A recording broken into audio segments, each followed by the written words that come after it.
اللهم لك الحمد كما أنت أهله وصل على محمد كما أنت أهله وفعل بنا ما أنت أهله فإنك أنت أهل التقوى وأهل المغفرة اللهم صل على محمد عبدك ورسولك وصل على المؤمنين والمؤمنات والمسلمين والمسلمات اللهم صل على محمد كما تحب وترضى له۔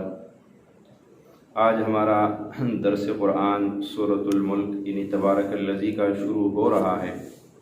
درس شروع کرنے سے پہلے اس سورت مبارکہ کی جو فضیلت احادیث کے اندر آئی ہے وہ آپ کو بتانا مناسب سمجھتا ہوں۔ حدیث شریف میں حضرت عبداللہ ابن مسعود رضی اللہ تعالیٰ عنہ فرماتے ہیں کہ جب بندہ قبر میں جائے گا تو عذاب اس کے قدموں کے جانب سے آئے گا، اس کے قدم کہیں گے تیرے لیے میرے طرف سے کوئی راستہ نہیں ہے، کیونکہ یہ شخص رات کے وقت سورۃ الملک پڑھا کرتا تھا۔ پھر عذاب اس کی سینے یا پیٹ کی طرف سے آئے گا تو وہ کہے گا تمہارے لیے میرے جانب بھی کوئی راستہ نہیں ہے، کیونکہ یہ رات میں سورۃ الملک پڑھا کرتا تھا۔ پھر وہ اس کے سر کی طرف سے آئے گا تو سر کہے گا تمہارے لیے میری طرف سے کوئی راستہ نہیں، کیونکہ یہ رات میں سورۃ الملک پڑھا کرتا تھا۔ چنانچہ یہ سورت روکنے والی ہے، عذاب قبر سے روکتی ہے۔ تو یہ سورت جو بندہ اس سورت کو پڑھتا ہے تو یہ سورت اس کو عذاب قبر سے بچاتی ہے۔ تو روزانہ رات کو پڑھنے میں 2 منٹ بھی نہیں خرچ ہوتے ہیں، تو ہمیں چاہیے کہ ہم اس سورت کو وہ پڑھیں، اس سے فائدہ حاصل کریں۔ حضرت ابن عباس رضی اللہ تعالیٰ عنہما نے ایک آدمی سے فرمایا کہ میں تمہیں ایک حدیث تحفے کے طور پہ نہ دوں جس سے تم خوش ہو جاؤ؟ تو انہوں نے عرض کیا بے شک۔ تو آپ رضی اللہ تعالیٰ عنہ نے اس سے فرمایا کہ یہ سورت تبارک الذی پڑھا کرو، یہ سورت تبارک الذی پڑھا کرو۔ یہ سورت اپنے اہل و عیال، اپنے تمام بچوں، اپنے گھر کے بچوں اور اپنے پڑوسیوں کو سکھاؤ، کیونکہ یہ نجات والی ہے۔ یہ سورت نجات دلانے والی ہے اور قیامت کے دن اپنے پڑھنے والے کے لیے اپنے رب کے پاس جھگڑنے والی ہے، اور یہ اس سے تلاش کرے گی تاکہ اسے جہنم کے عذاب سے نجات دلائے، اور اس کے عذاب، اس کے پڑھنے والے عذاب سے نجات پا جائے گا۔ یعنی اس کے پڑھنے والا اس کے سبب سے قیامت کے دن عذاب سے نجات پا جائے گا۔ اور بھی بہت سارے احادیث کے اندر اس سورت کی بہت زیادہ فضیلت آئی ہے، تو ہمیں چاہیے اس سورت کو ہم پڑھیں۔ باقی انشاءاللہ اس کے جو مزید فوائد ہے کہ وہ انشاءاللہ آپ کو ساتھ ساتھ بتاتے جائیں گے۔ ابھی اس کا ہم آج درس شروع کرتے ہیں۔ قرآن مجید کے نزول کے اعتبار سے اس سورت کا نمبر وہ 77واں، اس سے پہلے 76 سورتیں نازل ہو چکی تھی اور 77ویں نمبر پر یہ سورت نازل ہوئی۔ اس کے اندر دو رکوع ہے، یہ سورت 2 رکوع اور 30 آیات پر مشتمل ہے۔ اور بعض علماء نے لکھا ہے، بخاری شریف کے بعض شراح نے بھی یہ بات لکھی ہے کہ جو بندہ نئے چاند کو دیکھتے وقت اس سورت کو پڑھے گا، اللہ پورا مہینہ اس کا عافیت سے گزر جائے گا، پورا مہینہ عافیت کے ساتھ اور بڑے برکت کے ساتھ اس کا وہ مہینہ گزرے گا۔ تو ہمیں چاہیے عمل بھی کر لیا کرے، جب بھی نیا چاند دیکھے تو ایک مرتبہ وہ سورت تبارک الذی پڑھ لیا جائے۔ اس سورت کو اللہ تعالیٰ نے بہت فضیلت دی، جیسے تلک الرسل فضلنا بعضهم علی بعض، نبی تو سارے ہیں لیکن بعض کو بعض پہ اللہ نے فضیلت دی۔ سورتیں تو ساری فضیلت والی ہے لیکن بعض سورتوں کو بعض پر فضیلت ہے۔ یہ سورت سفارش دلانے میں سب سے آگے ہوگی قیامت کے دن، بندوں کے حق میں سفارش کرنے اور بندوں کو عذاب سے نجات دینے اور جنت میں داخل کرنے میں یہ سورت سب سے زیادہ کمال والی ہوگی۔ تو اس لیے ہمیں چاہیے اس سورت کو ہم پڑھیں اور اس سے فائدہ حاصل کریں، اس کی دوستی لگائیں، روزانہ رات کو اس کے بغیر، اس کے پڑھے بغیر سوئے نہ جب تک ہم اس کو پڑھ نہ لیں۔ تو فرمایا تبارک الذی بیدہ الملک وہو علی کل شیء قدیر۔ تبارک الذی، تبارک بڑی برکت والا ہے، الذی وہ ذات، بیدہ الملک جس کے ہاتھ میں بادشاہی ہے، وہو علی کل شیء قدیر اور وہ ہر شے پہ قادر ہے، قدرت رکھنے والا ہے۔ الذی خلق الموت، الذی وہ جس نے خلقا پیدا کیا، الموت موت کو، والحیات اور زندگی، لیبلوکم تاکہ وہ آزمائے تمہیں۔ موت اور زندگی اللہ نے اس لیے دی ہے کہ وہ فرماتے کہ میں انسان کو آزماؤں، لیبلوکم تاکہ وہ آزمائے تمہیں، ایکم تم میں سے کون احسن و سب سے بہتر عملاً عمل میں، یعنی اچھا عمل تم میں سے کون کرتا ہے۔ دنیا میں اس لیے نہیں بھیجا کہ کھاؤ پیو مزے کرو عیش عشرت کرو اور زندگی ختم ہوئی واپس میرے پاس آ جاؤ، نہیں، اللہ کہتے ہیں میں نے زندگی اس لیے دی، لیبلوکم ایکم احسن عملا، کہ تم میں کون اچھا عمل کر کے آتا ہے، کون مجزا ہے اور راضی کر کے آتا ہے۔ وہو العزیز الغفور، اور وہ زبردست بخشنے والا ہے۔ الذی خلق سبع سماوات طباقا، الذی وہ جس نے بنائے، جس نے بنائے سبع سماوات طباقا 7 آسمان، کیسے؟ طباقا تہ بتے، ایک دوسرے کے اوپر 7 آسمان ایسے بنائے، پہلا نیچے پھر دوسرا پھر تیسرا، تو تہ بتے طباقا اس نے بنائے۔ ما ترا فی خلق الرحمن من تفاوت، ما ترا تو نہ دیکھے گا، فی خلق الرحمن رحمان کے تخلیق میں، من تفاوت کوئی ٹیڑھا پن یا کوئی فرق، یا کوئی، جیسے ہم چھت کو دیکھتے نا تو ہم چھت کو دیکھ کے کہتا ہے یہاں پہ جو ہے نا لیول ٹھیک نہیں رکھا، یہاں پہ نیچے لے آئے، یہاں پہ تھوڑا سا، یعنی اتنی بڑی چھوٹی سی چھت ہوتی ہے تو اس میں ہزاروں عیب نکل آتے ہیں، لیکن آسمان کو دیکھو تو اس میں ایک ذرہ ایک انچ آپ کو نظر نہیں آئے گا، کوئی ٹیڑھا پن اس میں نظر نہیں آئے گا۔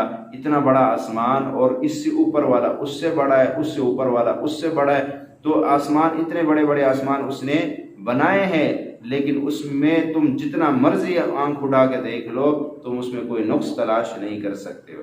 پھر فرمایا فرجع البصر، فرجع پھر لٹا، البصر نگاہ، هل ترا کیا تو دیکھتا ہے، من فطور اس میں کوئی ٹیڑھا پن، کوئی شگاف، کوئی نقص، پھر دیکھ لے، شاید پہلی دفعہ تو نے صحیح نہ دیکھا ہو، پھر دیکھ لے آسمان کو، پھر دیکھ لے، پھر دیکھ لے، اور پھر فرمایا ثم ارجع البصر کرتین، ثم ارجع البصر پھر دوبارہ تو لٹا، البصر نگاہ کو، کرتین دوبارہ، ینقلب لوٹ آئے گی، الیک البصر تیری طرف نگاہ، خاسئا خوار ہو کر، وہو حسیر اور وہ تھکی ماندہ ہوگی، تو تھک جائے گا دیکھ دیکھ کے، پر آسمان میں تجھے کوئی نقص نظر نہیں آئے گا۔ ایک دفعہ دیکھ لے، پھر دیکھ لے، پھر دیکھ لے، اللہ کی پیدائش میں تو کوئی نقص نہیں نکال سکتا ہے۔ تو فرمایا وَلَقَدْ زَيَّنَّا السَّمَاءَ الدُّنْيَا اور ہم نے آراستہ کیا، مزین کیا، خوبصورت کیا، کس کو؟ آسمان دنیا کو، یعنی آسمان دنیا، اس آسمان کو ہم نے مزین کیا، کس چیز کے ساتھ؟ بِمَصَابِيحَ چراغوں سے، مصابیح چراغ کو بھی کہتے ہیں، ستاروں سے، ستاروں سے اللہ کہتے ہیں میں نے آسمان کو مزین کیا، وَجَعَلْنَاهَا رُجُومًا لِلشَّيَاطِينِ اور ہم نے اسے بنایا رجومن مارنے کا آلہ، للشیاطین شیطانوں کے لیے، شیطانوں کے مارنے کے لیے۔ ایک تو ستارے آسمان کی خوبصورتی بھی ہے، اور دوسرا اس کا یہ فائدہ ہے کہ جو شیاطین اوپر چڑھ کے غیب کی خبریں جو ہے وہ لینے کی کوشش کرتے ہیں، تو فرمایا یہ ستاروں سے کچھ شعلے ان پہ ٹوٹ پڑتے ہیں اور ان پہ گر جائے، فَأَتْبَعَهُ شِهَابٌ ثَاقِبٌ تو فرمایا یہ جو ہے ٹوٹ پڑتے ہیں، اور وہ شیاطین کچھ مر جاتے ہیں اور کچھ جو ہے زخمی ہو جاتے ہیں اور کچھ بچ کے واپس آ جاتے ہیں۔ تو کوئی چھوٹی موٹی بات سنی ہوتی وہ، اور کچھ اپنی طرف سے ملا کر جو نجومی اور کاہن بیٹھے ہوتے ہیں ان کو بتا دیتے ہیں، وہ آگے لوگوں کو بتا دیتے ہیں، وہ 10 باتیں بتاتے ہیں، اس میں ایک سچ واقع ہو جاتی ہے، تو لوگ کہتے ہیں وہ جی فلاں نجومی نے یہ کہا تھا، دیکھو یہ ہو گیا۔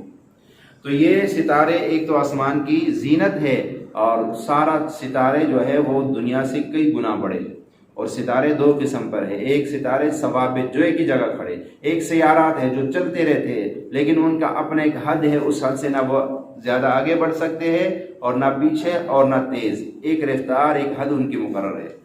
تو فرمایا وَأَعْتَدْنَا لَهُمْ عَذَابَ السَّعِيرِ، اور ہم نے تیار کیا ان کافروں کے لیے، ہم نے کیا تیار کیا ہے؟ عذاب جہنم کا عذاب۔ وَلِلَّذِينَ كَفَرُوا بِرَبِّهِمْ، وَلِلَّذِينَ، اور ان لوگوں کے لیے، کفروا جنہوں نے کفر کیا، بِرَبِّهِمْ ان کے رب کی طرف سے، عذاب جہنم، جہنم کا عذاب، وَبِئْسَ الْمَصِيرُ، اور بہت ہی بری جگہ ہے لوٹنے کی۔ وہ جو جگہ ہے جہاں ان کو عذاب دیا جائے گا وہ کوئی اچھی جگہ نہیں ہوگی، بہت سخت اور بری جگہ ہے۔ لیکن یہ کن لوگوں کے لیے؟ فرمایا جو میں ہماری آیتوں کا انکار کرتے ہیں، جو اللہ کے احکامات اور اس کے نبی صلی اللہ علیہ وسلم کے طریقوں کا انکار کرتے ہیں، یہ عذاب ان کے لیے ہے۔ اذا القوا فیہا سمعوا لہا شہیقا وہی تفور، فرمایا اذا القوا جب وہ ڈالے جائیں گے، فیہا اس میں، سمعوا سنیں گے، لہا وہاں، شہیقا چیخنا چلانا، وہی تفور اور وہ جوش مار رہی ہوگی۔ شہیق کہتے گدھے کی طرح آواز، جیسے گدھا آواز نکالتا ہے تو جہنم کے اندر سے بھی ایسی آوازیں آ رہی ہوں گی اور وہ جوش مار رہی ہوگی جب ہم ان کو وہاں ڈالیں گے۔ تو گدھے کی آواز سے کیوں تشبیہ دی؟ اس لیے گدھے کی سب سے بری آواز، ان انکر الاصوات لصوت الحمیر، آوازوں میں بری آواز اللہ کہتے ہیں وہ گدھے کی ہے۔ تو جہنم میں بھی جب یہ لوگ جائیں گے تو یہ گدھے کی آواز سنیں گے، وہی تفور، اور یہ اس جو ہے آگ کو، وہ ازروئی غصے کی جو ہے وہ ان پہ جوش مار رہی ہوگی، قریب ہے کہ وہ پھٹ جائے ان کے اوپر۔ تو بعد فرمایا کہ وہ ان کافروں کو دیکھ کے اور زیادہ غصے اور غضب میں آ جائے گی وہ آگ۔ تو فرمایا وہی تفور، وہ جوش مار رہی ہوگی۔ کس طرح جوش کی؟ تکاد تمیز، قریب ہے کہ پھٹ جا پڑے، من الغیظ، غضب سے، غصے سے، کلما جب بھی القی فیہا ڈالا جائے گا اس میں، فیہا اس میں، فوجن کوئی گروہ، سألہم وہ ان سے پوچھیں گے، خزنتہا اس کا داروغہ، جہنم کے داروغے جو ہے وہ پوچھیں گے، جو چوکیدار ہے وہ ان سے پوچھیں گے، الم یأتکم نذیر، کیا نہیں آیا تمہارے پاس کوئی ڈرانے والا؟ فوج در فوج جہنم میں آ رہے ہو، اتنے زیادہ آ رہے ہو، دنیا میں کوئی نہیں آیا تھا تمہیں سمجھانے کے لیے؟ تمہیں جو ہے سمجھانے کے لیے کوئی نہیں آیا تھا، تمہیں بتا دیتا کہ بھئی جہنم ہے، عذاب ہے، آخرت ہے، کہ تم نے اتنی بھی تیاری نہیں کی؟ تو یہ آگے سے کیا جواب دیں گے؟ قالوا، تو یہ کہیں گے، بلا، ہاں کیوں نہیں، قد جاءنا، ضرور آیا ہمارے پاس، نذیر، ڈرانے والا، ڈرانے والا ضرور آیا تھا، جو ہے اس سے ہم انکار نہیں کرتے۔ پھر فکذبنا، ہم نے اس کو جھٹلایا، وقلنا، اور ہم نے کہا، ما نزل اللہ، نہیں نازل کی اللہ نے، من شیء کچھ، ان انتم الا فی ضلال کبیر، نہیں ہو تم مگر گمراہی میں بڑی۔ ہم الٹا ان کو کہتے کہ تم گمراہ ہو، تم غلط راستے میں ہو، ہمیں نہ سمجھاؤ۔ ہم وجدنا آباءنا، ہم نے تو اپنے آباء و اجداد کو اسی طرح پایا، وہ بھی اسی طرح جو ہے کام کیا کرتے تھے، ان بتوں کے آگے سجدہ کرتے تھے، ستاروں سے مدد مانگتے تھے، سورج سے مدد مانگتے تھے، قبروں والوں کو پکار کے ان سے مدد مانگتے تھے۔ تو ہم نے تو اپنے بڑوں کو دیکھا ہے، وہ کرتے آ رہے ہیں، اگر وہ غلط نہیں تھے تو ہم کیسے غلط ہو گئے؟ تو غلط الٹا کن کو کہتے تھے؟ جو نبی آتا تھا سمجھانے کے لیے اس کو کہتے تھے تو غلط ہے، تو صحیح بات ہمیں نہیں بتا رہا ہے، بلکہ تو ہماری اتباع کر۔ لیکن جب اب حقیقت والی آنکھیں کھل گئی، اب سب کچھ سامنے آ گیا، اب اس سے انکار نہیں، اب گویا حق الیقین ہو گیا، حق الیقین ہو گیا، تو اب یہ کہتے ہیں ہاں ہاں ڈرانے والا تو آیا تھا لیکن ہماری غلطی تھی، فکذبنا، ہم نے اس کو جھٹلایا، وقلنا ما نزل اللہ، اور ہم نے کہا اللہ نے کوئی چیز نازل نہیں کی، ان انتم الا فی ضلال کبیر، تم خود بہت بڑی گمراہی میں ہو۔ تو ہم نے جناب الٹا ہٹ درمی دکھائی، اس لیے آج یہ دن دیکھنا پڑا۔ جو کچھ کہا گیا اللہ اس پہ عمل کی توفیق عطا فرمائے، اور اللہ ہمیں مرنے سے پہلے آخرت کی تیاری نصیب فرمائے، آمین۔ الحمدللہ رب العالمین، الصلاۃ والسلام علی سید الانبیاء والمرسلین۔ ربنا ظلمنا انفسنا وان لم تغفر لنا وترحمنا لنكونن من الخاسرين، رضيت بالله ربا وبالاسلام دينا وبمحمد النبي صلى الله عليه وسلم، وصلى الله على النبي الكريم وآله وأصحابه أجمعين برحمتك يا أرحم